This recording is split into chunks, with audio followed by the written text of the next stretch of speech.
So here's a quick one about a guy who truly handles things like a boss. When unfortunately he comes home one day to walk in on his fiancée, his girl of 6 years, his fiancée, not only doing the dirty deed in his house, but doing the dirty deed in his bed. The bed they share. And he handles it like a boss, let me tell you, on multiple fronts. Not only with how he ends a relationship with her, but also a little payback and all that. And I might add, the sweet satisfaction knowing that he's moved on and things aren't going too well for her.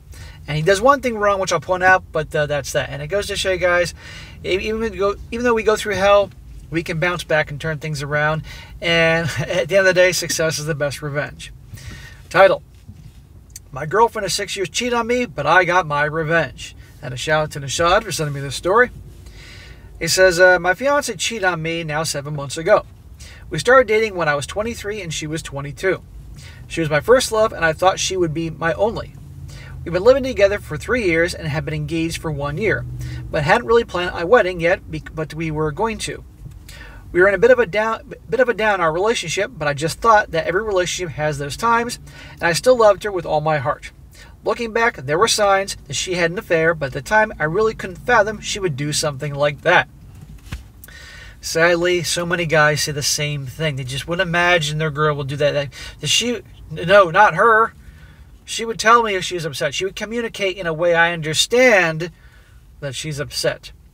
And unfortunately, not here. One day I got home early, back from work, around lunchtime, which normally never happened. I knew she had a free day at home and didn't let her know, as to kind of surprise her, and maybe we could have lunch together somewhere or something. Well, you got the surprise. When I got home, I saw clothes laying around and heard some noises coming from the bedroom. I already felt something was wrong. With my heart in my throat and legs shaking, I walked up the stairs to the bedroom. The door was slightly open. I saw my girlfriend on her fours with her ass up in the air getting plowed by another guy. Jesus. 6 years. And worse yet, this is his house, because he later admits that he owns this place, not her. In his bed.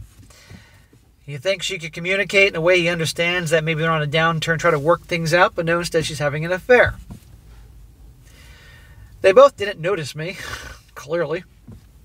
They were facing me with their backs. I just stood there totally in shock for what I think was 5 to 10 seconds, but felt an hour.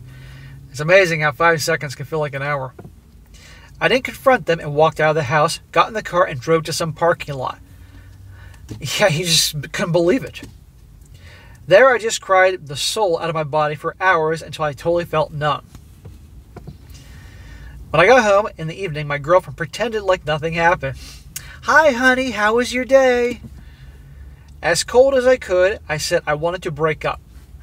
She started crying and asked for an explanation, but I didn't want to give her one and told her I wanted her out of the house in a week and that until that time I would sleep someplace else. I wouldn't have done that. I would have been like, get your shit right now. End of story. And I would tell her, I know what you're fucking doing. Get your shit out of here right now. I'm not going someplace else for another week. But anyhow, the house was in my name, so that helped. I walked away and blocked her on everything and told my closest friends and family what had happened, but asked them to keep that for themselves and to have no contact with my now ex-girlfriend. I could stay at a friend's house for that first week, and when I got home, my girlfriend had left, thankfully. Good. Glad she left. So, he does the right thing by telling all his friends and family what actually happened. Well, I'm not sure if he told them we broke up or actually told them the reason they broke up. And the thing is, as humiliating as this, guys, you got to control the narrative. And if something horrible like this happens, you must tell everyone right away what happened in detail. Otherwise, she's going to control the narrative and make you have to be like the villain, and you'll see here in a second. You don't need that drama. And don't give her the satisfaction of winning. That first month was the hardest month of my life. I bet. Shows he's human. I was absolutely heartbroken, and friends and family of my now ex-girlfriend tried to contact me for an explanation, and I got some pretty hateful comments as well. So clearly he didn't tell them what really happened, and therefore he's the bad guy here. That's my point. She gets to look like the victim, and you don't want that. There were times where I just wanted them to F off and reply to them that she cheated and she should get all the hate. So he did eventually tell them. But I just ignored and blocked them. Oh no, he's saying he should have done that, but he didn't. He just ignored and blocked them. The most difficult was when her parents tried to contact me because over the years I created a strong bond with them and really saw them as my second parents. But I also ignored them. They weren't hateful or anything and just wanted to talk, but I refused. At the end of the day, yeah, if you don't want to tell people what happened, it's your business, but expect drama. This guy needed space. Now listen to this. One of my ex-girlfriend's best friends, let's call her M, and I gotten quite close with each other over the years and would call her a good friend of mine too. She wanted to get in touch with me a few times, but I refused. But after a month, M contacted me again and said she just wanted to talk. And she actually had an argument with my now ex-girlfriend too, but wouldn't want to tell me why over the phone. I invited her over and eventually told her what had happened and why I broke up with my girlfriend. This girl is certainly persistent. It's amazing to me, these stories where these guys, they have a girlfriend or wife, and they had that friend that, they're acquainted with her because it's the wife or girlfriend's friend. Something bad happens, and that girl swoops in and finds out that she hates that girlfriend or hates that wife for doing what she did to you, and you can figure out what's going to happen next. I also told Em that I knew she must have known about the affair of my ex-girlfriend, and that I understand she didn't want to betray her friend by telling him about me. I didn't really want to be friends with her too. Em then started crying and said she wanted to tell me, and she had felt very conflicted about it. It was also the reason Em and my ex had an argument, as Em had told my ex that she didn't know why I broke up with her, but she deserved it. We talked some longer and ended up sleeping together. She knew she'd come over there, talk to you, comfort you, yeah. And I would admit the truth, give the waterworks. I was so conflicted. And then he ended up porking her. You know what? She got what she wanted. He got what he wanted. He got to nail her former best friend. Em eventually told my ex, and they aren't really friends anymore, and it kind of broke up their friend group. Of course she went and told her. Don't try to understand women. Women understand women. They hate each other. Al Bundy.